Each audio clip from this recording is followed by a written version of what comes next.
dalam mendukung pembangunan di tanah mereka. Banyak potensi luar biasa yang dimilikinya, mulai dari keunikan budaya, ragam adat istiadatnya, hingga keindahan alamnya. Namun sayang, masih banyak stigma pada diri mereka dan bahkan mengecam setiap aksi masyarakat Papua tanpa mendengar langsung dan tanpa verifikasi. Kali ini, saya Putri Nere akan mengajak Anda menjelajah Papua untuk melawan stigma di obrolan menarik dalam Meet the Nations.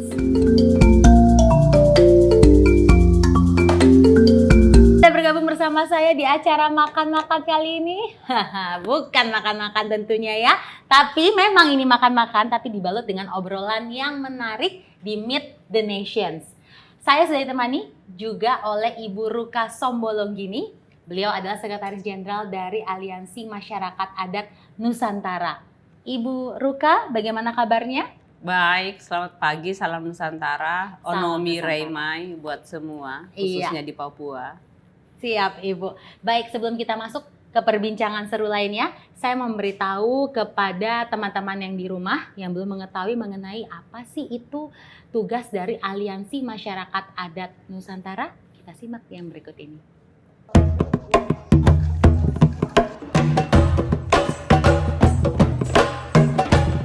Sejak didirikan pada tanggal 17 Maret 1999, Aliansi Masyarakat Adat Nusantara atau AMAN tetap konsisten untuk memperjuangkan hak-hak masyarakat adat beserta wilayah adatnya di Indonesia. AMAN beranggotakan 2.373 komunitas masyarakat adat yang menyebar di seluruh pelosok Nusantara dengan populasi sekitar 18 juta jiwa warga komunitas masyarakat adat. Kita mudah-mudahan bisa menjadi gerbang bagi AMAN dan seluruh masyarakat adat di Indonesia untuk sungguh-sungguh mewujudkan masyarakat adat dan bangsa Indonesia yang berdaulat secara politik, mandiri secara ekonomi, dan bermartabat secara budaya. Ibu, sekarang kita masuk ke pembahasan pertama mengenai Papua dan masyarakat adatnya ya Ibu ya. Papua dengan keunikan dari budaya dan juga karakter ini seringkali kita dengar tanah yang kaya dengan keindahan alamnya, dengan ragam adat istiadatnya juga ya Ibu ya. Nama Papua ini sering sekali menjadi perbincangan sana-sini dari zaman kemerdekaan hingga saat ini ya Ibu ya. Nah, dari kacamata Ibu Ruka, Papua ini seperti apa? Papua itu kalau dari kacamata saya harus saya bercerita dari kecil saya Papua itu ya negerinya orang berkulit hitam dan berambut keriting. Itu sampai saya kemudian berkenalan dengan AMAN, bekerja di AMAN dan mulai mengenal Papua. Papua dulunya itu seperti misterius ya. Seperti itu katanya dulu itu ada orang makan manusia di sana kerjanya, kanibalisme. Jadi itu adalah hal-hal yang saya dengar dari TV, dari radio, dari koran waktu saya besar dalam pemahaman seperti itu.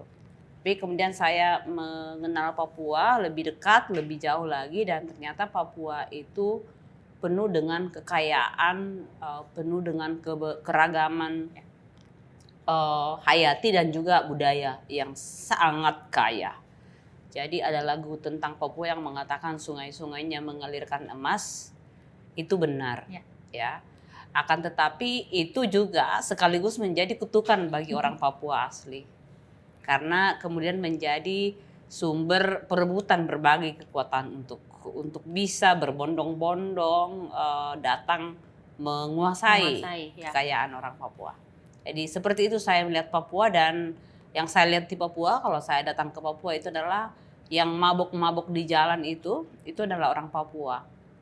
Yang biasanya keliling untuk hanya sekedar beli rokok harus meminta-minta gitu, itu adalah orang asli Papua. Dan ini adalah potret yang membuat saya sangat khawatir dengan apa yang terjadi dengan orang Papua. Menjadi seperti gelandangan, seperti tikus yang lapar di lumbung padi. Dan bahkan dianggap pencuri di tanah sendiri. Oke, itu dari kacamata Ibu ya, menurut Ibu bagaimana Papua itu. Nah sekarang, Papua ini kan juga merupakan salah satu daerah yang masih memegang tradisi atau adat, masih kuat begitu ya Ibu Ruka. Nah Sangat struktur adat di dihormati. Papua, ya struktur adat di Papua ini sangat dihormati, sangat dipatuhi begitu Ibu. Jika berbicara soal adat, masih sangat ketat. Nah tentunya di sini kita melihat bahwa peran masyarakat adat itu sangat besar sebetulnya. Nah, kalau kita berbicara mengenai masyarakat adat Papua, apa perbedaan antara masyarakat adat dengan masyarakat lokal? Nah, Lalu, masyarakat adat Papua ini ada berapa jumlahnya dan apa yang mereka lakukan? nah, semua orang bisa menjadi masyarakat lokal, termasuk kita saat ini sedang lokal di Jakarta karena kita sedang jauh dari tanah leluhur kita. Tetapi tidak semua orang adalah masyarakat adat. Yang membedakan itu adalah bagaimana hubungan kita dengan tanah, hubungan manusia dengan tanahnya, punya sejarah asal usul di atas tanah itu. Kita punya wilayah adat sebagai wilayah yurisdiksi hukum, di mana hukum-hukum adat kita berlaku, di mana tata pemerintahan dan sistem politik kita dijalankan oleh kelembagaan di Papua. Ada pemimpin-pemimpinnya, biasanya kalau kita lihat di Jayapura ya, daerah ini tuh ada sebut Ondo Afi, Ondo Kolo. Tanah di mana ada sistem nilai, di mana ada sistem pengetahuan kita mengelola sumber daya untuk kehidupan bersama-sama. Ada bahasa yang biasanya menunjukkan sangat khas, dan itu yang paling mendasari itu adalah wilayah adat. Wilayah adat sebagai piringnya, dan isinya adalah manusia yang punya sejarah dengan wilayah adat itu. Ada hukumnya, ada tata pemerintahannya, ada sistem pengetahuannya. Itu yang membedakan, dan masyarakat lokal belum tentu punya itu. Ya. Di Papua sederhana melihatnya. Masyarakat adat itu orang Papua, yang masyarakat lokal itu adalah transmigran atau pendatang-pendatang yang bekerja di Papua yang bukan orang asli Papua. Nah, kemudian ini ada berapa jumlahnya masyarakat adat Oke. Papua ini? Ini angka yang agak mengkhawatirkan, ya, karena Papua itu begitu besar, jumlah penduduk ini untuk saya bicara Papua Barat itu Provinsi Papua dan Provinsi Papua Barat. Provinsi Papua itu menurut data jumlah penduduknya 4,3 juta hektar. 3 juta penduduk. Akan tetapi orang asli Papua itu hanya 2,3 juta. Ya, jadi berimbang nih, agak ketat nih perimbangannya, hampir 50-50. Di Papua Barat, Papua, ya. di Papua, Provinsi Papua Barat itu lebih mengkhawatirkan karena dari sekitar 1 juta penduduk itu 48% saja yang orang Papua asli. Jadi sudah lebih banyak pendatang di Provinsi Papua Barat dibanding dengan orang asli Papua. Dan ini adalah situasi yang tidak baik-baik saja. Ini harus ada tindakan yang dilakukan untuk bisa memastikan situasi ini tidak terus memburuk. Nah, apa lantas yang harus dilakukan untuk mengatasi hal tersebut, Ibu? Pertama, sebagai masyarakat adat, hak-hak asal usul kita sebagai masyarakat adat, hak kolektif itu diakui oleh Undang-Undang Dasar. Ya. Sebagai diakui oleh bahwa Indonesia ini terdiri dari bangsa-bangsa. Banyak sekali yang disebut dengan bangsa-bangsa itu adalah masyarakat adat, kelompok-kelompok masyarakat adat yang menjadi pembentuk, menjadi landasan wilayah adat kita yang menjadi landasan berdirinya disebut Indonesia. Untuk itulah kemudian komitmen dan pengakuan terhadap hak kolektif kita harus diakui.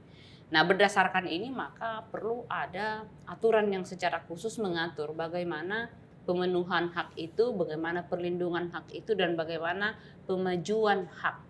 Nah, di dalam kasus orang Papua ada yang namanya otonomi khusus, sehingga mestinya perangkat-perangkat hukum yang ada sekarang, kebijakan yang ada sekarang itu harus memastikan ada langkah-langkah afirmasi untuk membuat penduduk asli Papua itu bisa menjadi tuan di tanahnya sendiri. Menjadi ikut berpartisipasi secara penuh di dalam pembangunan di Papua. Berpartisipasi secara penuh dan efektif itu bukan hanya sekedar ikut mendirikan sekolah, ikut menjadi pekerja, tetapi ikut dalam menentukan keputusan model pembangunan seperti apa yang akan terjadi di Papua, atau orang Papua maunya Papua seperti apa. Maunya seperti apa? Orang Papuanya harus yang menentukan Papua seperti apa. Oke, Ibu. Nah, kemudian masyarakat adat ini adalah mereka yang mempertahankan nilai dan juga termasuk menjaga wilayah adatnya ya, Ibu ya. Terlebih Papua memiliki keanekaragaman adat budaya yang terbagi atas 7 wilayah adat besar. Apa yang dimaksud dengan wilayah adat, Ibu? Dan apa saja aspek di dalam wilayah adat ini dan bagaimana pengelompokan suku-suku di wilayah adat ini? Ya, jadi ada metode yang sederhana untuk bisa menjelaskan apa itu masyarakat adat dan wilayah adatnya. Itu biasanya bisa dilakukan dengan melakukan pemetaan partisipatif. Jadi kita bicara wilayah adat itu adalah wilayah yang memang sudah diklaim dan dikuasai secara turun-temurun. Dan biasanya itu adalah ada batas-batas. Kalau di dalam dunia modern kita mengenal boundaries, ya batas-batas, ya. Jelas batasnya.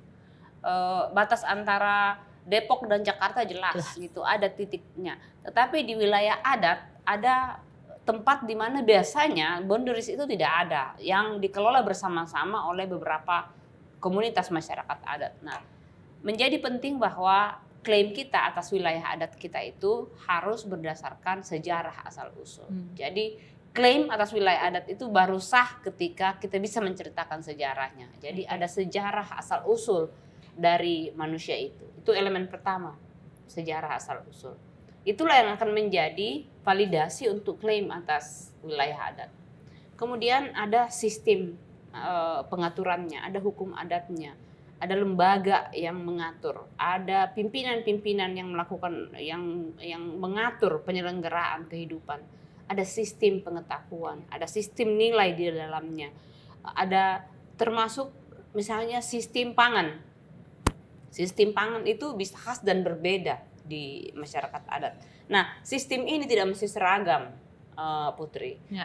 Di Lapago dan Mipago bisa berbeda dengan yang di Mamta atau di Saireri, ya, di Domberai, ya. Jadi bahkan dari pengecekan di pemetaan wilayah adat yang terjadi di Mamta itu ternyata bahkan dalam satu komunitas bisa berbeda, gitu. Ada yang memang kendalinya gitu, sistem pranata adatnya itu sama, hukum adatnya sama, tapi model pengurusannya berbeda, ya, strukturnya bisa berbeda. Ada yang hanya boleh laki-laki, tapi ada juga yang boleh perempuan, ada juga yang hanya boleh perempuan, yang menjadi punya otoritas, punya kuasa untuk menentukan sesuatu atas nama komunitas. Dan saya pernah menyaksikan itu di mana yang hadir untuk menyepakati peta wilayah adat, batas wilayah antara dua komunitas, ternyata itu perempuan. Oke. Dan ini yang menurut saya perlu diketahui, khusus untuk Papua, perlu diketahui oleh orang lain di luar Papua, karena banyak yang menganggap bahwa di Papua itu perempuan tuh sangat tertekan, diinjak-injak oleh, jadi masyarakat adat di Papua itu seolah-olah memang disiksa itu perempuannya.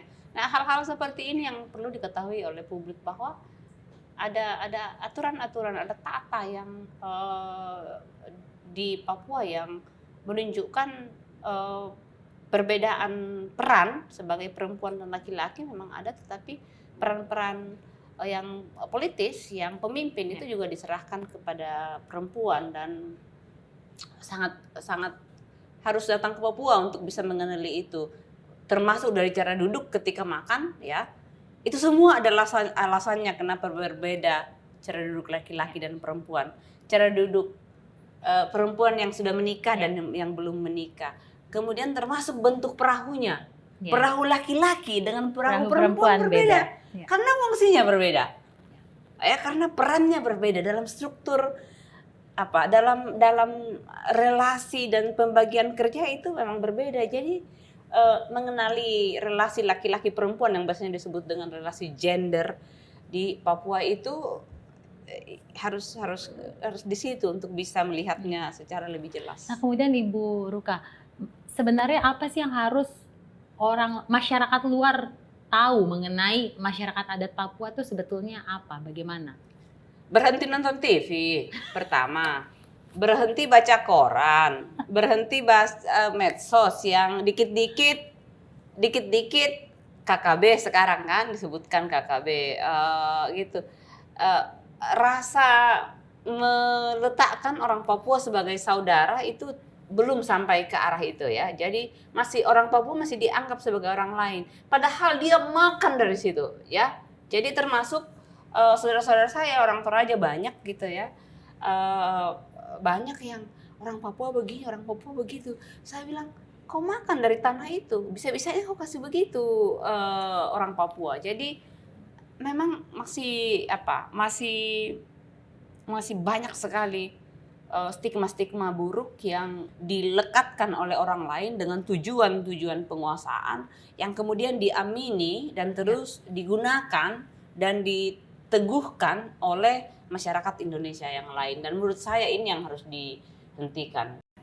Orang-orang dari luar Papua harus bisa membuka pikiran untuk bisa melihat orang Papua sebagai saudara. Ya. Orang Papua sebagai saudara, sebagai kita semua ini bersaudara, baik masyarakat adat maupun bukan, ya sepanjang kamu orang Indonesia gitu, kita semua adalah saudara. Jembatan komunikasi budaya, antar budaya harus mulai dibangun, karena itu yang tidak ada sampai saat ini. Itu yang harus dibangun untuk bisa saling mengenali, untuk bisa misalnya kita kalau tidak saling kenal bisa saling benci, kan? Kamu siapa? Kau maunya apa? Gitu ya. Jadi hal-hal seperti itu yang perlu segera dibangun. Oke. Jadi harus ada komunikasi lagi ya Ibu ya supaya tidak terjadi kesalahpahaman lagi ya. Oke Ibu Ruka. Ini piring sudah tersedia di depan kita ya, tapi kok makanannya masih belum kosong. ada. Masih kosong. Kayaknya kita panggil saja ya Ibu pelayan Pesan ya. makanan. Iya, pesan makanan ya. Mbak, ini makan serius sih ini atau tidak? kita makan santai tapi serius. Gimana tuh Bu? Sersan. Oke, jadi sekarang saya akan masuk ke pembahasan kedua nih ya Ibu Ruka ya, mengenai pengelolaan wilayah adat. Berbicara soal SDA, di depan kita saat ini sudah ada papeda. Menarik sekali ya Ibu ya papeda ini ya, di mana sagu merupakan bahan makanan pokok dari masyarakat Papua. Mungkin Bu Ruka bisa menjelaskan sedikit kenapa sagu?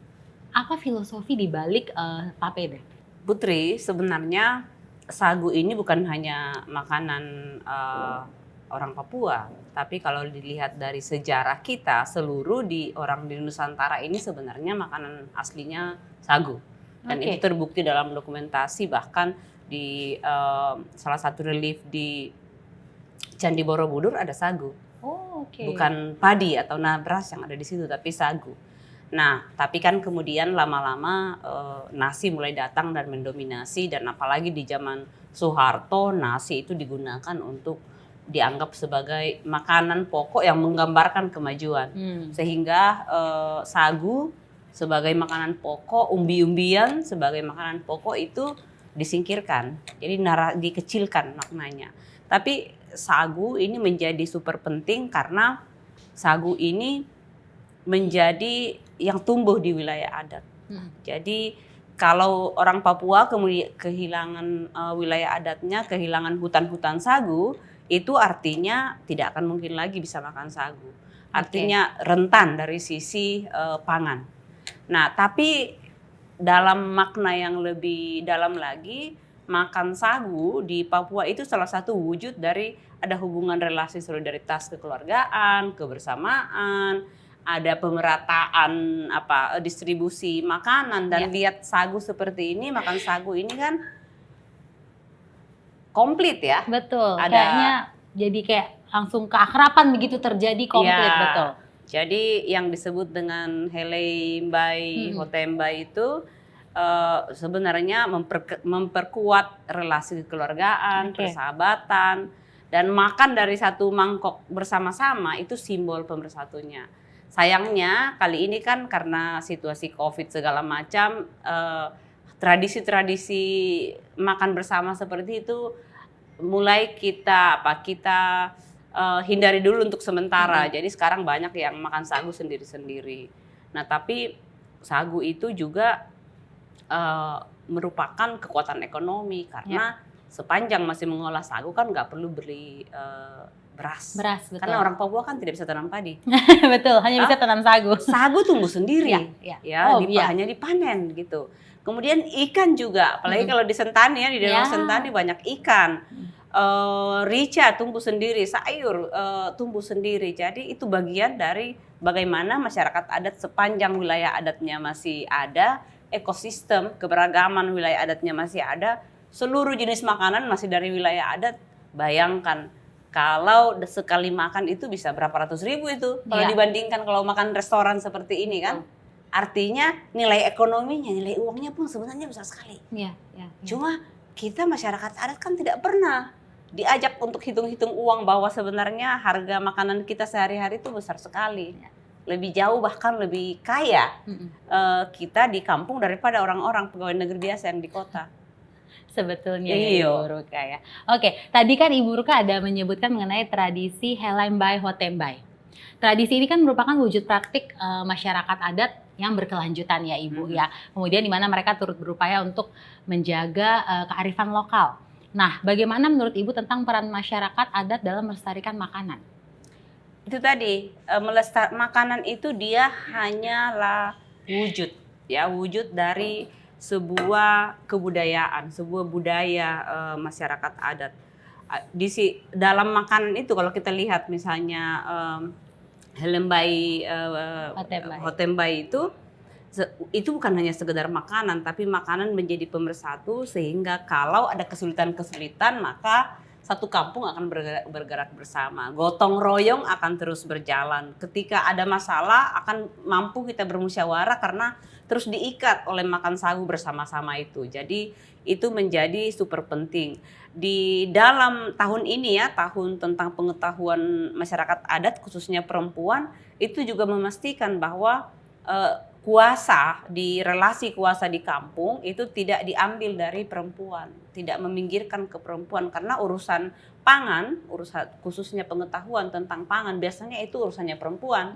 Nah, kalau kemudian semuanya diganti dengan yang harus dibeli dari pasar, maka disitulah relasi kekuasaan antara perempuan dengan tua-tua adat, perempuan dengan laki-laki itu menjadi rusak. Disitulah banyak terjadi kekerasan di dalam keluarga dan di dalam kampung terhadap perempuan karena perempuan sudah tidak punya nilai lagi karena nggak mampu lagi menyediakan makanan-makanan tradisional. Tadi itu karena bagaimana mampu menyiapkan kalau tanahnya sudah menjadi sawit atau tanahnya sudah menjadi tambang atau sudah dipindah karena sudah menjadi sawah-sawah untuk transmigrasi. Oke. Begitu jadi Ibu ya. Oke. Ini semakin menarik, tapi kayaknya saya akan lanjut mengenai stigma yang sampai saat ini masih melekat ya Ibu pada diri masyarakat Papua. Seringkali kita mendengar berita gerakan dari masyarakat Papua ya Ibu ya, yang mengakibatkan bentrokan sana sini. Labeling pun terjadi, ya kan? Yang katanya orang Papua itu pendek sumbu. Itu sudah sumbu pendek. Sumbu pendek. Cepat tersulut emosi itu. Kita bilang sumbu pendek. Kemudian selalu melakukan tindakan kekerasan. Terus masih banyak lagi lah stigma-stigma yang lain begitu ya Ibu ya. Labeling ini menjadi dasar bagi publik, bagi masyarakat yang lain di luar Papua untuk mengecam setiap aksi masyarakat Papua tanpa mendengar langsung, tanpa juga verifikasi. Nah, sebenarnya Ibu, dalam melihat atau memahami masyarakat Papua ini, kita harus memakai kacamata siapa sebenarnya?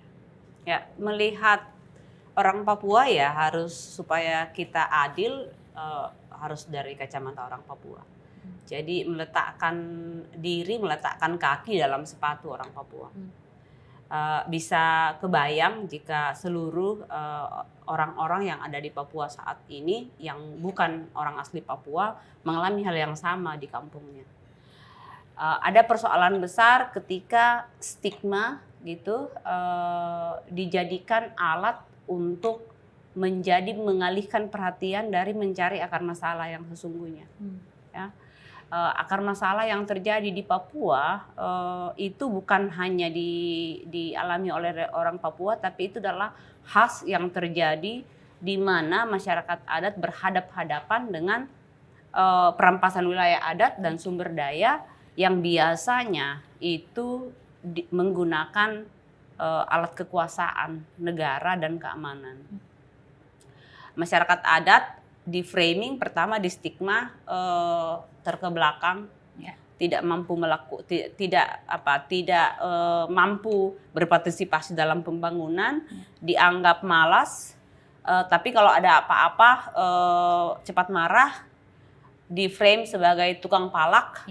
Dan ada yang lebih dahsyat lagi adalah kita dianggap sebagai mengklaim wilayah yang begitu besar, tetapi jumlah penduduknya kecil sekali. Nah, itu yang menjadi sebenarnya ini adalah alat yang digunakan untuk melegitimasi perampasan wilayah adat, untuk melegitimasi tanah-tanah orang Papua yang dianggap masih kosong. Jadi tanah Papua itu dianggap sebagai tanah yang kosong, terlantar, sehingga perlu didatangkan orang-orang dari luar. Tanpa duduk bersama-sama dengan orang Papua dan bertanya kira-kira orang Papua maunya apa sih. Satu yang tidak pernah menjadi perbincangan di publik atau tidak pernah menjadi bagian dalam mempertimbangkan pembangunan di Papua adalah bagaimana langkah-langkah afirmasi untuk orang-orang Papua. Ya, ada hak kesulungan orang Papua sebagai pemilik sah pemilik awal dari tanah Papua, sehingga mereka yang harus didahulukan. Ibu tahan dulu sambil kita makan boleh? Oh, boleh. Karena ini kayaknya makin seru. Jadi makan biar makin seru lagi. Kita bahas toh. Kita makan ini ikan kuah kuning. Ikan kuah kuning. Nah, jadi kalau mau makan papeda itu kuah kuningnya dulu yang kita siram toh, Ibu. Iya, biar papedanya tidak lengket. Biar papedanya tidak lengket. Persis. Iya. Silakan, Ibu. Ini yang di Zoom ya tidak bergabung ya. Yang di Zoom Bapak Sadrak, maaf. Ini ikan apa ya? Ikan kakap. Kayaknya kakap merah, betul. Bukan gabus. Bukan gabus. Oh, ini kalau ikan dari ada sentani, jamur, mujair ya. Ada gabus dan mujair. Ya. Nah, ini. Nah, kalau di kampung saya kapurung, itu beda, bukan? kapurung. Ya. Karena di kampung saya itu sudah harus dibikin kecil-kecil, dicampur semua dan diletakkan di dalam satu mangkok besar, baskom besar, baru disendok rame-rame. Dan bentuknya sudah bulat-bulat kecil begitu. Iya, itu sudah. Saya belum pernah coba sih, Ibu. Mungkin next ya saya bisa coba ya. Ya, saya jago, saya bisa buatkan. Abdi juga. Ya, kami yang ada di rumah Aman itu rata-rata sudah jago membuat makanan-makanan tradisional seperti ini. Nah, kalau kami ekstra pedas. Biasanya, dan kalau kurang pedas, biasanya yang masak bilang colok di mata pasti pedas. Aduh, kasihan. Ya, itu sudah. Itu sudah. Oke, Ibu, berarti bisa lanjut yang tadi sambil kita makan. Tadi sudah sampai mana berarti? Tadi sudah sampai stigma kan terhadap orang Papua. Tadi itu saya bicara tentang hak kesulungan orang Papua, hak sebagai orang yang memiliki tanah itu dan seluruh sumber daya di dalamnya dari awal sebelum siapapun hadir di situ. Nah, kalau di dalam standar hak asasi manusia yang berlaku universal itu disebut sebagai sepanjang yang bisa diingat dalam sejarah. Dan sejarah itu mengingatkan kita bahwa pemilik pertama dari Papua ya orang asli Papua itu. Sehingga mendahulukan orang Papua itu bagian dari pertama penghormatan sejarah terhadap orang Papua dan penghargaan terhadap pemilik kolektif yang awal dari tanah Papua itu. Itulah kenapa orang Papua perlu didahulukan dalam seluruh aspek pembangunan di Papua, termasuk suaranya didengar mau apa. Ya, betul. Tapi menurut Ibu saat ini bagaimana yang terjadi? Saat ini yang terjadi ya, ini menurut saya sangat perlu diketahui karena kadang-kadang dianggap menjadi super sensitif, dianggap isunya primordial, dianggap isunya kesukuan atau identitas. Tapi menurut saya ini adalah upaya orang Papua saat ini sudah mengalami peminggiran dan penyingkiran yang luar biasa. Ya, karena tadi itu dan terus di stigma, wah susah kalau dengan orang Papua. Itu pace kerjanya mabok gitu. Itu pace kerjanya ini. Selalu buruk saja kalau selalu buruk saja karena dan selalu pace kan. Selalu tidak pace. mace ya, tapi pace. Ya, kalau mace itu dianggap ya kerjanya mace ya jualan siri toh di pasar-pasar. Tapi pasar yang paling besar kan bukan dikuasai oleh mace, tapi dikuasai oleh bukan orang Papua. Ya. Itu yang terjadi saat ini ya, Ibu ya. Nah, yang terjadi adalah karena disingkirkan terus gitu, karena di stigma terus sehingga ketidakpuasan itu atau diskonten itu tidak pernah berusaha dicari akar persoalannya. Tidak pernah duduk bersama dengan orang Papua. Dan jangan salah, temuan Komnas HAM menunjukkan bahwa di mana ada aktivitas perusahaan yang besar itu tinggi sekali kasus kekerasan dalam keluarga, kasus alkoholisme dan obat-obatan dan kasus HIV. Dan jadi ternyata berkaitan ya Ibu ya? Dan itu ada hubungannya dengan kehadiran perusahaan-perusahaan besar. Gitu ya. Dan bahkan orang-orang Papua di daerah-daerah tambang itu juga mengalami kriminalisasi karena limbah-limbah tambang pun mereka mau kait, jadi sudah mengais-ngais gitu si limbah-limbah masih dianggap melakukan pelanggaran gitu, dianggap mencuri, padahal itu tanahnya leluhurnya, tanah kita sendiri. Oke. Ibu, pembahasan kali ini rasanya kurang lengkap kalau tidak ditemani oleh satu orang lagi, Ibu ya. Saya akan langsung bertanya kepada beliau ini. Dia ini merupakan Ondo Afi dan juga pendiri sekaligus pengurus perkumpulan terbatas untuk pengkajian dan pemberdayaan masyarakat adat PT PPMA Papua, yaitu Bapak Sadrak Wamebu. Halo Bapak Sadrak. Saya boleh tambah sedikit Kak? Boleh. Jadi Bapak Sadrak ini yang sudah bekerja dengan masyarakat adat di Papua sejak tahun 80-an. Wow. Beliau ini yang bahkan sebelum kita menemukan istilah masyarakat adat di tanah air, beliau ini sudah bekerja dan mereka inilah yang salah satu yang menyepakati istilah masyarakat adat itu menjadi embrio lahirnya gerakan masyarakat adat di Nusantara, termasuk AMAN. Wow, Bapak luar biasa Bapak Sadrak. Bapak Sadrak, halo, bagaimana kabarnya? Ya, baik. Baik ya Bapak ya, terima kasih sudah bergabung bersama ketorang di sini di Meet the Nation, Bapak Sadrak. Ya, saya dengan Ibu Ruka di sini sedang membahas tema menjelajah Papua melawan stigma, Bapak. Bapak bisa dengar saya suara? Bisa, saya dengar. Oke, siap. Menjelajah Papua melawan stigma. Sudah ada beberapa pertanyaan yang sudah saya tanyakan kepada Ibu Ruka. Sekarang saya akan bertanya kepada Bapak Sadrak ya. Bapak, dari kacamata Bapak sendiri, Papua itu seperti apa sih Bapak?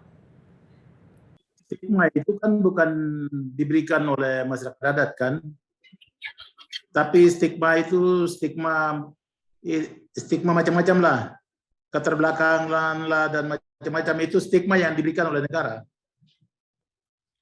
Dan dengan stigma itu stigma yang diberikan itu ada kepentingan di balik stigma itu. Nah, oleh karena itu ya stigma harus selalu dianggap orang Papua. Sebenarnya saya juga tidak suka dengar kata Papua juga. Karena itu nama itu diberikan oleh orang di luar dari Papua terhadap kami di sini. Jadi kalau saya mungkin sebagai orang di timur sekali, di Tabi, jadi saya lebih cenderung ini negeri matahari terbit. Namanya sendiri ada, nama Papua itu ada. Tapi banyak orang belum tahu. Ya sekarang Papua itu adalah nama yang diberikan oleh orang dari luar Papua. Mereka bilang orang yang ada di timur ini, di negeri matahari terbit ini, namanya Papua. Tapi itu pengertiannya banyak sekali. Orang Seram, orang Jawa, orang macam-macam. Tentunya orang memberikan nama itu ada sesuatu yang ada di balik belakang kepala mereka, yang mereka melihat orang itu seperti apa gitu. Nah, jadi kalau saya menilai itu stigma itu sampai macam-macam. Ada banyak stigma yang diberikan untuk orang Papua itu sesungguhnya apa yang dipikirkan oleh mereka tentang orang Papua. Nah, karena tadi saya katakan bahasa sendiri tidak suka juga dengar kata Papua itu. Karena kami punya nama sendiri ada. Ya, begitu. Tapi kalau menurut Bapak Sadrak sendiri bagaimana? Papua ini seperti apa? Oh, Papua itu negeri, ya sebenarnya ini negeri misteri. Kalau mau kasih tahu negeri di matahari di daerah matahari terbit di Nusantara ini negeri misteri. Sebelum negara ini ada, sebelum republik ini terbentuk ini, tadi Uruka sudah singgung sedikit dengan pangan tadi itu. Tapi saya hari ini harus kasih tahu sama semua orang di Nusantara bahwa kalau mau lihat sampai negara ini terbentuk juga itu ada catatan-catatan kecil yang tidak pernah terungkap. Kalau bukan ada Papua, negara ini tidak ada. Saya harus kasih tahu itu. Nah, tapi ini sudah terlalu jauh, tidak usah, kelasnya terlalu jauh, makanannya bertahun-tahun. Tidak perlu bicara yang terlalu seperti itu. Iya. Oke Bapak, sekarang saya akan lanjut ke pertanyaan yang lain. Masyarakat adat berperan strategis dalam pengelolaan SDA dan juga pembangunan tanah Papua, Bapak. Apa saja wujud nyata pelestarian yang dilakukan oleh masyarakat adat, Bapak? Sederhana saja. Hari ini kan konflik dan segala macam terjadi, tadi saya sudah dengar juga.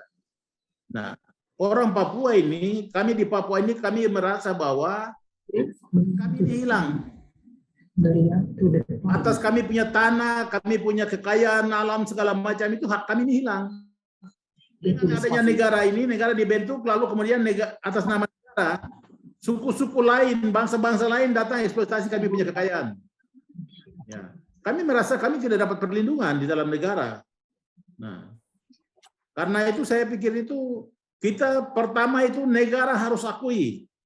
Nah, negara harus akui itu hak-haknya orang Papua di atas tanah dan dengan segala kekayaannya. Dan kalau mau ambil kami punya hak itu, mari kita dulu bicara sama-sama baik-baik. Jangan bicara di belakang-belakang, bicara di Amerika, bicara di Washington, di London, lalu kemari bikin tindakan macam-macam di atas tanah ini. Itu yang tidak benar menurut kami. Oke. Bapak, kemudian masyarakat Papua mungkin sudah beberapa kali merasa dieksploitasi ya Bapak ya, atau dirugikan dari beberapa pihak. Begitu juga dengan masyarakat di luar Papua yang mungkin sudah terbentuk pandangan negatifnya terhadap masyarakat Papua, Bapak. Nah, bagaimana kita harus memperbaiki ini menurut Bapak Sadrak?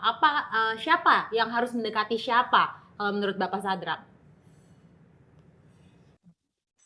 Menurut saya begini, negara ini yang punya negara ini masyarakat adat. Negara ini bukan punya investor, bukan punya lembaga-lembaga internasional. Negara ini punya masyarakat adat. Karena itu masyarakat adat itu harus diposisikan sebagai pemilik negara ini.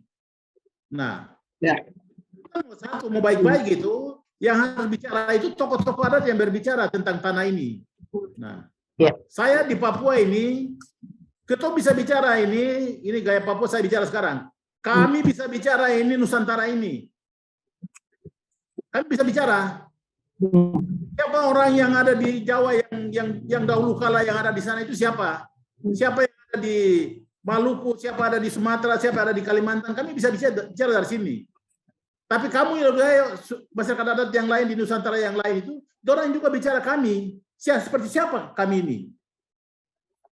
Nah, kalau kita bisa bicara itu dari hati ke hati, ya toh, kita bisa tahu. Kenapa bisa ada simbol itu? Kita beda-beda tapi sesungguhnya kita satu. Itu apa sebenarnya? Yang tahu itu siapa? Pengelola negara ini kah? Ataukah tokoh-tokoh adat yang tahu? Saya itu saja. Pengelola negara ini bisa 5 tahun ganti, anak satu ganti, yang kemarin lahir punya bisa ganti. Tetapi cerita ini tidak pernah diwariskan kepada pengelola negara yang anak-anak yang sekarang ini. Itu diwariskan kepada keluarga-keluarga tertentu yang punya garis darah, yang tahu tentang cerita tentang Nusantara ini. Itu saja. Ya. Oke. Jadi kalau menurut Bapak Sadrak sendiri, pendekatan apa yang bisa dilakukan? Ya, yang tadi saya bilang, pendekatan yang bisa dilakukan ini tokoh adat bicara. Mari kita dulu bicara, siapa sebenarnya kamu? Saya bisa bicara siapa sebenarnya orang yang di Jawa ini. Saya berhubungan dengan siapa? Begitu. Saya harus berhubungan dengan siapa orang di Maluku. Saya harus berhubungan dengan siapa orang di Kalimantan. Begitu. Oke. Dialog. Oke. Ya, berarti dialog ya. Betul. Oke, Bapak, tadi sudah sedikit kita singgung mengenai Papua dan isinya yang membuat orang di luar Papua tertarik gitu ya Bapak ya, untuk investasi juga lainnya seperti itu. Nah, peran dan seperti apa posisi masyarakat adat dalam hal ini Bapak Sadrak?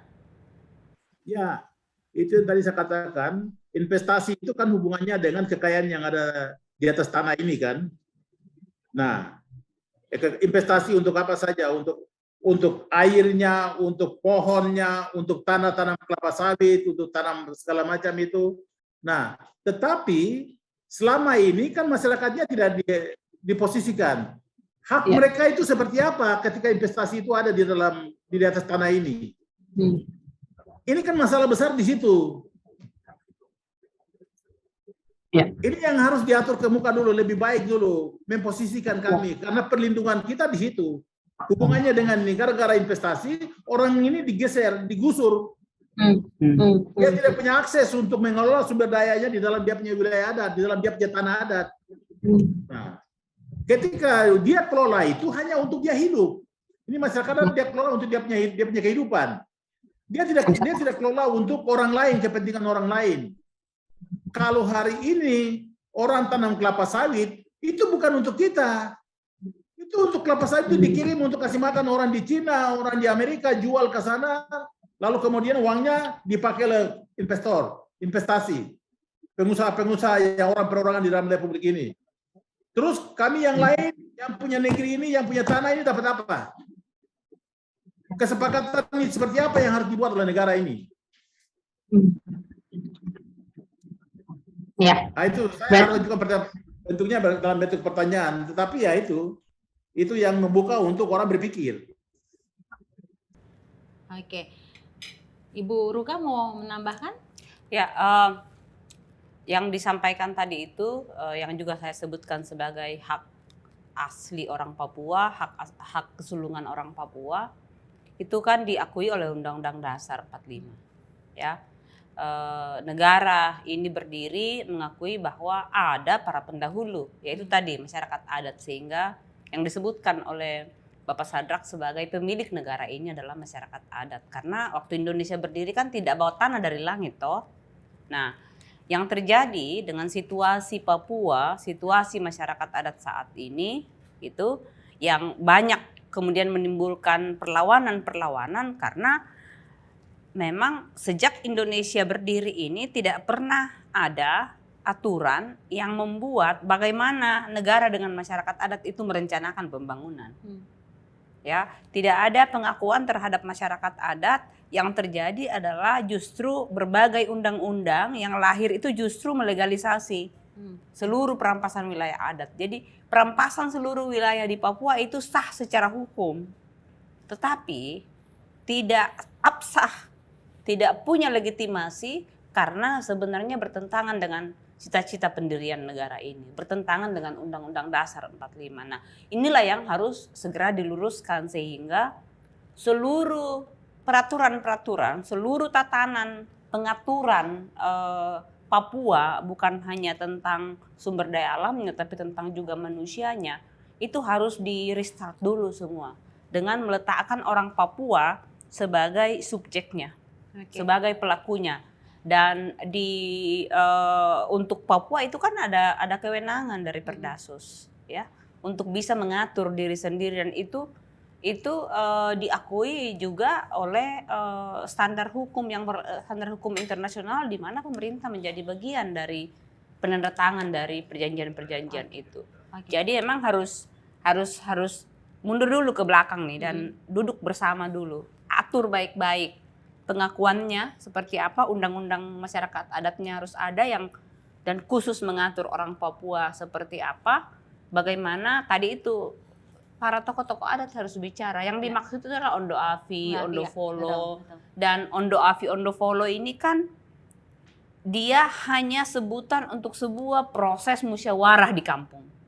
Ya, karena Ondo Afi, Ondo Folo kan juga tidak bicara sendiri. Ya. Ada proses musyawarah, ada proses konsensus, membicarakan nasib di kampung mau seperti apa, mau pembangunan seperti apa, itu yang harus dibicarakan. Dan ketika perusahaan masuk, letakkan otoritas itu di pemilik tanahnya, bukan di pemilik yang suka kasih izin-izin itu. Seperti kalau di sini kan ada 2 saja yang memberi izin, ada 3. Apakah itu KLHK? Apakah itu BPN atau Minerba pertambangan? Oke, Ibu Urka. Berarti sekarang saya kembali lagi ke Bapak Sadrak ya. Saya mau bertanya sekarang mengenai perlindungan seperti apa Bapak Sadrak yang bisa dilakukan oleh masyarakat adat agar wilayah adatnya ini tidak dieksploitasi, untuk tetap menjaga manusia, menjaga tanah, menjaga hutan adat misalnya, agar tetap pada tempatnya. Itu perlindungannya seperti apa Bapak Sadrak? Iya, jadi saya pikir kalau masalah soal perlindungan tadi itu, kalau untuk masyarakat sendiri, ya mereka lakukan, mereka musyawarah, mereka putuskan satu kawasan mereka itu untuk dikelola, untuk kepentingan mereka itu seperti apa. Nah itu kan sekarang ini juga masih dilakukan juga. Nah prinsipnya tadi itu bahwa mereka tidak berbicara tentang individualistis itu. Mereka yang bicara tentang kepentingan bersama. Satu komunitas itu bagaimana hak hidup mereka bersama. Karena itu ada keterkaitannya hubungan-hubungan kekeluargaan segalanya. Jadi tidak ada satu orang pun yang punya hak pribadi sendiri, tidak ada. Saya pikir kita dasarnya di Papua yang namanya kita bicara adat itu adalah hak kebersamaan mereka. Nah, itu juga bisa diwujudkan dalam bentuk simbol-simbol apa juga yang sedang terjadi. Jadi bisa dilakukan. Nah, mereka melindungi kawasan hutannya, kawasan tanahnya, bahwa ini tanah ini kita pakai untuk kita punya kepentingan ini. Nah, tapi kadangkala di Jakarta itu sudah bikin kesepakatan satu kawasan tanpa memperhitungkan itu di dalamnya ada kampung-kampung, itu sudah keluarkan keputusan semacam izin sudah dikasih ke satu perusahaan gitu. Untuk jadikan kelapa sawit, jadikan ya untuk kawasan tambang seperti itu. Jadi seakan-akan bahwa apa-apa. Nah, ada pendatang baru yang namanya negara, dia datang, dia menguasai semua barang yang punya kami. Oke, sekarang kita beralih lagi Ibu ya, dan Bapak Sadrak ke pertanyaan selanjutnya. Saya akan bertanya kali ini kepada kedua narasumber mengenai aksi separatisme Papua. Oke, masyarakat ini kan menarasikan aksi separatisme ini sebagai aksi Papua untuk memisahkan diri dari Indonesia. Bagaimana menurut Bapak Sadrak terkait hal ini? Apa yang masyarakat Papua cari dan perjuangkan sebetulnya Bapak Sadrak? Saya pikir memang itu kan stigma juga kan tadi. Sebenarnya kita tadi bicara di atas juga. Separatisme itu kan stigma juga yang diberikan oleh negara kepada orang Papua karena perlawanan terhadap hak-hak mereka yang dieksploitasi oleh negara atas nama negara oleh perusahaan-perusahaan. Perusahaan itu kan individu punya kan, orang perusahaan yang datang kemari lalu kemudian mereka eksploitasi, kita punya kekayaan di sini. Nah, kemudian karena ada pemberontakan oleh masyarakat adat, lalu kemudian itu dilabelkan sebagai aksi separatis. Nah, saya pikir itu barang bisa dibicarakan bersama, duduk bicara baik-baik dulu antara orang Papua dan negara. Jadi bagi saya itu separatisme untuk memisahkan negara itu juga yang diberikan oleh kelompok yang lain. Sejarah tentang separatisme, sejarah tentang rencana untuk pemisahan negara dari republik ini, itu bom waktu yang ditinggalkan oleh Belanda. Sebelum Belanda pergi, sebelum Belanda bentuk negara ini. Nah, lalu kemudian negara ini dibentuk. Nah, makanya sudah ada negara ini masuk ke wilayah Papua ini tahun 60-an. Tahun 60-an itu sebenarnya sudah dipersiapkan oleh Belanda untuk Papua ini dibentuk jadi satu negara. Pada tahun 60-an itu orang Papua siapa yang mengerti tentang negara dengan baik? Tidak ada banyak orang yang mengerti, kecuali orang-orang yang sudah diintrodusir oleh Belanda, yang sekolah sedikit-sedikit itu. Lalu sekarang ini, setelah kenyataannya ada di dalam negara ini, hak-hak dirampas, hak-haknya orang Papua dirampas, maka membenarkan apa yang dibilang oleh Belanda dulu itu. Karena itu ya harus bangun negara sendiri, supaya bisa kita kerja sendiri. Karena kita punya hak diambil, kita dibunuh gara-gara kekayaan yang ada di sana Papua ini. Itu kan seperti itu. Menurut orang Papua itu. Kalau saya lihat itu orang dalam percakapan orang-orang Papua itu seperti itu. Tetapi saya ini mengerti betul bahwa itu juga dibuat oleh orang luar. Ya. Saya katakan bahwa saya sebenarnya tidak suka juga dengar itu kata Papua. Saya tidak mau dengar itu. Karena orang Papua sendiri belum mengerti. Orang Papua sendiri harus bicara tentang masa depannya. Masa depan orang Papua itu saja, tetapi ada banyak hal yang harus kami bicara. Oke, iya, oke Bapak. Sekarang saya beralih ke Ibu Ruka. Bagaimana menurut Ibu Ruka sendiri?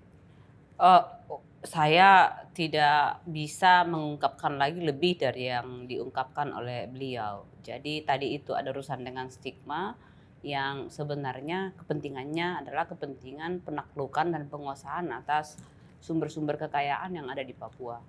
Nah ini yang menurut saya perlu diketahui oleh umum juga, ya, sehingga dan media pada umumnya, sehingga tidak sedikit gampang sekali kemudian terseret oleh stigma-stigma yang memang sengaja dibentuk untuk melanggengkan perampasan terhadap kekayaan orang Papua dan penyingkiran terhadap orang Papua. Jangan salah. Data statistik minimal yang ada saat ini menunjukkan bahwa di Papua Barat itu jumlah perbandingan antara seluruh penduduk Papua Barat dengan orang asli Papua itu 46% saja, 48% saja orang asli Papua. Mendekati masih imbang di Provinsi Papua. Ya, kalau di Papua Barat 8%, kalau di Papua, Provinsi Papua itu masih setengah. Jadi dari 4,3 juta penduduk di Provinsi Papua, hanya 2,3 yang orang asli Papua. Jadi angka ini sebenarnya sangat mengkhawatirkan. Ya, dan kalau upaya-upaya perlindungan yang khusus, immediate, ya, harus disegerakan dalam kondisi seperti ini. Kebijakan atau kerangka hukum perlindungan untuk orang Papua itu statusnya adalah sudah harus status untuk penyelamatan, karena kalau bicara dalam ruang yang lebih global lagi, mungkin nanti itu bisa diskusikan di kesempatan yang lain. Peran masyarakat adat tadi untuk menjaga alam itu 80% kekayaan biodiversitas dunia yang ada saat ini, 80% itu karena dijaga oleh masyarakat adat, termasuk di Papua. Nah, apakah Indonesia mau berkontribusi terhadap kehilangan 80% yang tersisa saat ini? Oke. Wow, saya jadi wow, oke. Oke, Ibu. Sekarang kita bicara lagi mengenai hal kecil apa yang membuat kita masyarakat Indonesia ini bisa saling menahan diri dan juga bisa merekonstruksi pandangan tentang kesukuan agar kita bisa berjalan bersama menjaga Bhinneka Tunggal Ika ini. Menurut Bapak Sadrak ini seperti apa? Bapak Sadrak dulu, saya persilakan untuk menjawab. Saya tadi sudah katakan, kalau kita mau merajut ini kembali itu, mari kita duduk bicara sama-sama baik-baik. Yang bicara itu tokoh-tokoh adat, ya, tokoh adat di Papua, di Maluku, Sumatera, dan lainnya. Nah, ini kita bicara yang bukan soal, ya paling tidak yang tadi kita pertama sudah katakan bahwa hubungan antara suku-suku yang ada di Nusantara dengan Papua itu seperti apa? Itu kita bicara dulu. Nah, karena itu dasar daripada berpondasi daripada negara ini.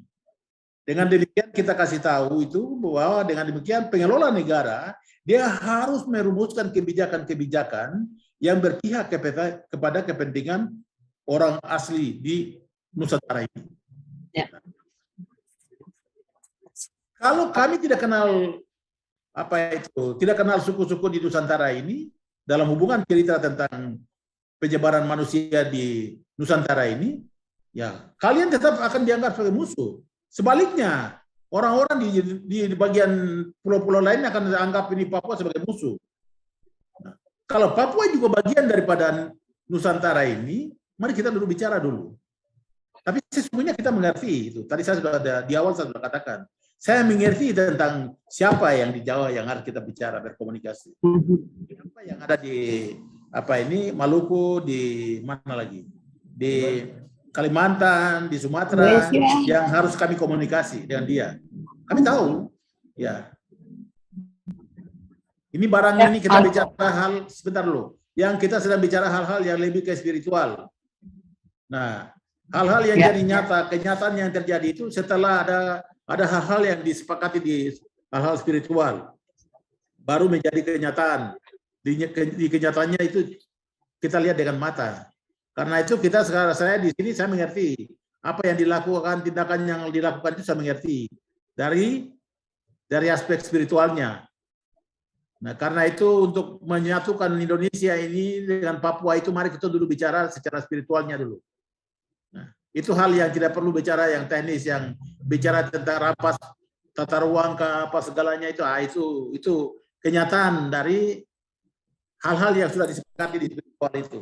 Sekarang saya berikan giliran untuk Ibu Ruka.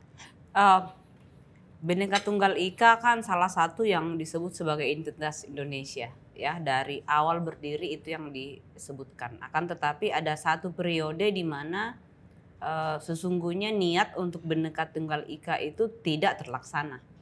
Jadi komunikasi antar budaya yang berbeda, yang beragam. Jadi negara ini kan terbentuk dari ratusan bangsa-bangsa kecil, ya, nations. Bicara nations yang beragam, yang berbeda satu dengan yang lain, mulai dari cara pandang, nilai, spiritualitas, makanan, ya, tidak ada tempat lain yang menyajikan papeda seperti ini, bahasa.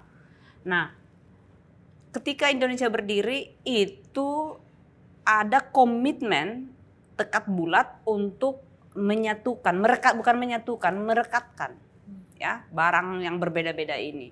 Itu yang kemudian tidak pernah terjadi. Di zaman Soeharto itu menjadi parah karena sengaja justru dipertebal dindingnya.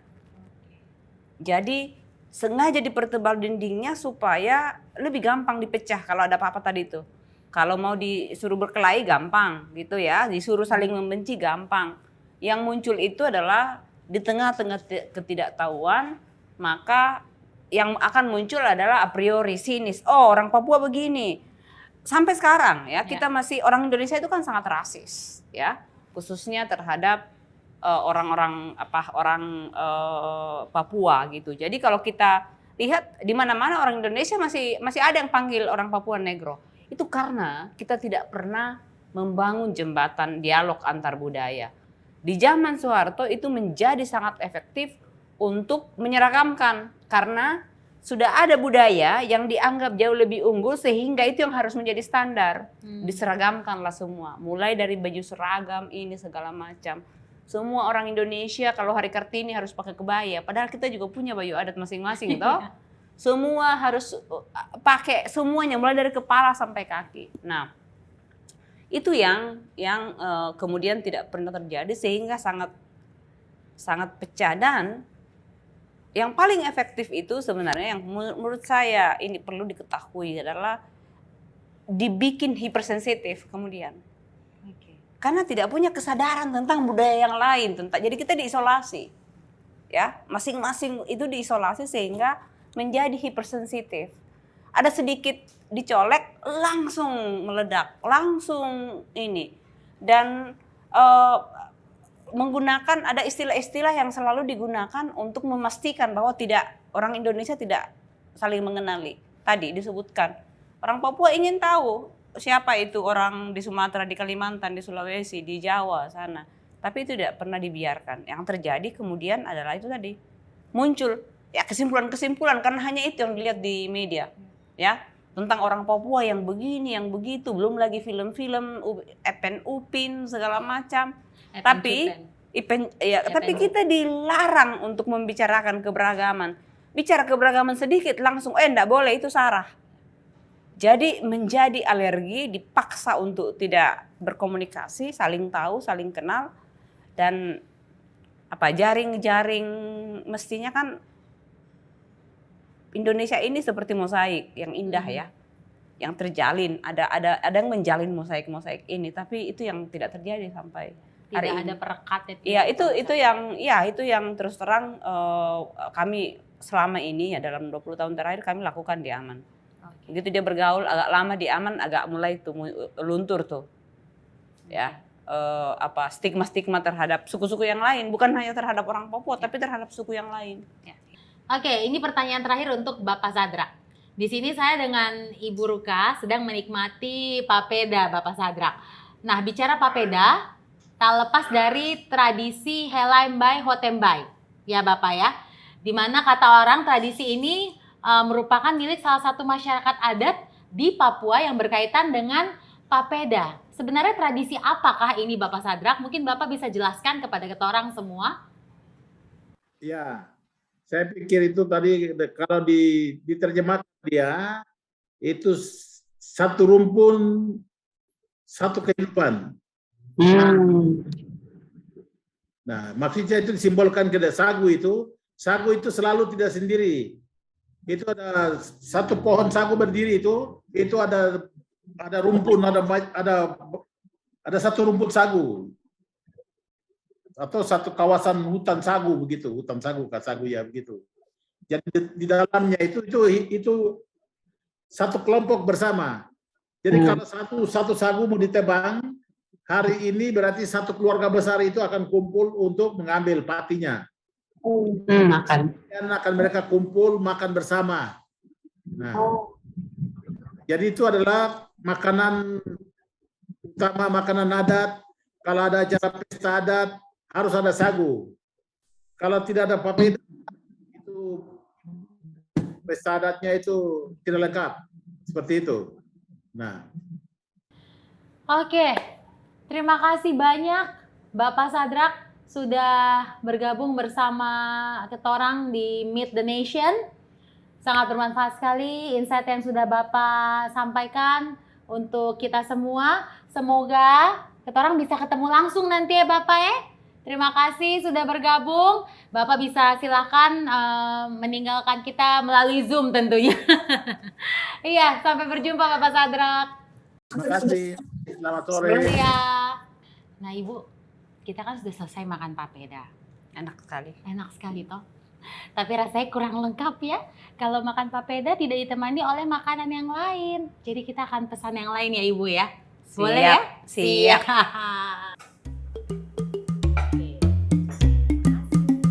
Terima kasih.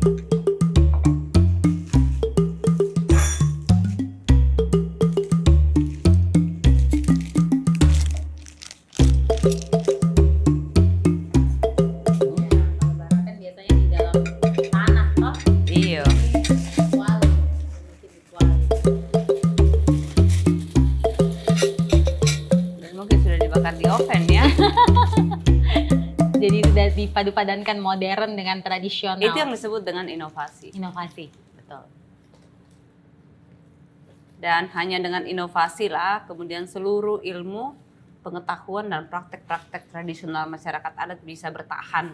Dengan inovasi ya? Karena selalu ada inovasi. Kalau tidak mampu atau tidak terbuka untuk inovasi, maka dia akan hilang. Iya, makanya harus inovasi jadi bisa bertahan terus. Ini bagian dari inovasi, Betul. Salah satunya supaya kita bisa makan di sini tuh. Iya, betul. Pasti rindu kampung halaman. Betul, tuh, pasti rindu. begini. Saya selalu kalau misalnya di Jakarta makan makanan Papua ini pasti selalu ingat kampungnya Ibu, rindu kampung halaman toh. Makanya kalau ada orang yang datang ke Jakarta, pasti selalu saya ajak untuk makan ke sini Ibu. Ibu silakan. Pengen lihat rasanya, Apakah sama? pengen coba Silakan, apakah Ibu rasanya otentik. Ini pakai daging apa? Ini pakai daging ayam, Ibu. Oke. Sudah ada sayur-sayurnya lengkap, terus kemudian ubi-ubiannya juga lengkap. Iya, kita Ya. Seperti sayur labu. Ini rasanya betul-betul lagi di sana ya. seperti barapen di pegunungan ya, di pegunungan Iya. Papua. Apa tadi? Lepago dan Mepago. Mepago ya, ada 2 wilayah, 7 wilayah adat, 2 wilayah adat yang Di gunung makanan pokoknya ini, barapen. bersama dengan umbi-umbian. Iya, bersama dengan ubi-ubian. Ini makanan pokok mereka ya, dan biasanya kan bakar batu tidak setiap, barapen kan tidak setiap Tidak saat. setiap, betul. Setiap ada occasion saja, occasional. Setiap ada perayaan, betul. Perayaan atau zaman dulu habis perang, habis panen, Ya, lagi ini gitu betul, kan.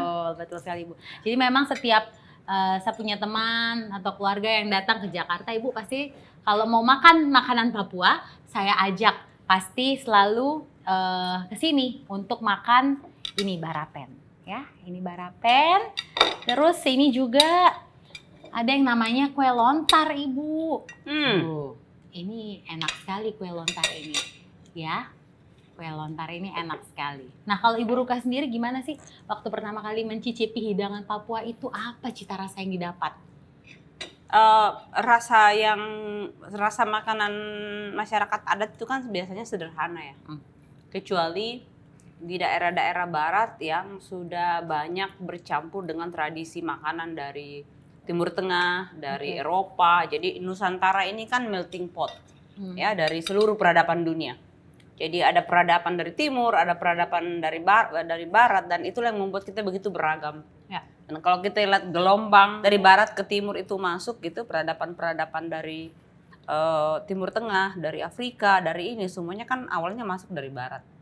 Jadi dia memang lebih tebal kalau di ini. Makanya makanan-makanan seperti di barat, di Sumatera itu kan pakai santan, Ya, pakai rempah. kari, rempah segala macam, rendang. Katanya rendang itu kan warisan Portugis ya, warisan Eropa bagian selatan. Nah, kalau kita yang ke timur itu lebih banyak dipengaruhi oleh Eropa Barat, yaitu Belanda, Portugis, Spanyol. Nah, ini salah Ya, satunya dari betul. Belanda. Lontar ini dari Belanda. Lontar, Betul. round tart. Round tart, betul. Maksudnya itu adalah kue bulat. Kue bulat, betul. Seperti Ya. itu katanya. Sejarahnya seperti itu ya, Ibu Seperti ya. itu. Round tart. Kita banyak sekali kalau di timur itu mengenal itu. Tapi tadi itu inovasinya adalah ini barang-barang ini kan kita punya semua. Kita punya telur, kita punya tepung. Ada yang pakai santan, Ya. ada yang pakai Susu. susu Ya, gitu. ya, Kita ya. punya susu kerbau, kita punya susu Ya. ini. Jadi Inovasi. inovasi. Betul. Nah, karena dengan begitu dia akan bertahan. Tapi kita di timur itu memang rasanya jauh lebih sederhana. Ya, betul. Ini sederhana sekali Iya. karena bumbunya nggak banyak. Kalau Nggak barapen ada. yang asli itu malah tidak pakai bumbu. Tidak Karena pakai dari daun-daunnya itu sudah menciptakan bumbu untuk dagingnya tersendiri. Iya, dan mungkin semua tanaman mungkin pakai punya garam ya. Jadi kalau kita makan yang aslinya itu nggak berasa kalau itu Betul. nggak dikasih garam. Betul. Nah, kalau Ibu Ruka sendiri ada nggak sih dari makanan dari Indonesia yang wah gitu, yang recommended banget orang harus coba, itu apa, Ibu? Kalau saya itu semua makanan itu enak dan enak sekali. Tapi untuk makanan-makanan tradisional menurut saya ada makanan-makanan khusus yang memang hanya kalau bukan orang asli itu hanya orang yang bernyali yang akan bisa makan makanan seperti itu ya. Misalnya makanan-makanan seperti ini. Orang akan melihat itu apa sih? Ya. Ya, tapi nyali itu maksudnya adalah karena makan yang seperti ini itu bukan hanya sekedar makanannya, tapi ada tradisi yang sudah diturunkan selama berapa milenium. Pertama, kemudian ada rasa yang palat kita, lidah kita kan dibangun oleh dari mana kita berasal, dibesarkan gitu. Ada banyak, kita di timur itu banyak makanan yang dimasak mengandung dengan darahnya. Nah, saudara-saudara kita yang di barat gitu, banyak tuh yang nggak bisa itu makan makanan itu. Buat saya kalau Papua, papeda itu nggak usah disebutkan lagi karena itu emas gitu ya, itu wajib makan itu. Kalau ke gunung sedikit makan ubi-ubian dan barapen. Kalau nggak barapen, dan kalau nggak salah di gunung di Papua itu kan jenis umbi-umbiannya ada ribuan apa ratusan gitu. Oke. Yang itu tadi, itu salah satu kekayaan masyarakat adat yang dijaga, yang tidak boleh dihilangkan hanya karena supaya lebih gampang beli nasi saja. Ya, oke. Ini memang kalau bicara masalah makanan kayaknya nggak ada habisnya ya Ibu ya. Terima kasih sudah bergabung bersama di Meet the Nation, Ibu Ruka Somboligi, dan juga tadi juga sempat berbincang bersama Bapak Sadrak Wamebu secara online ya. Dan banyak sekali informasi yang saya dapatkan hari ini. Saya berharap dengan adanya acara Meet the Nation bisa membuka wawasan kalian tentang keunikan masyarakat adat Papua dengan keberagaman adat istiadatnya, dan tentu saja bisa melepaskan stigma yang melekat pada diri mereka. Jangan lupa ikuti rangkaian acara Kongres Masyarakat Adat Nusantara dan Festival Danau Sentani yang lainnya. Saya Putri Nere, sampai jumpa.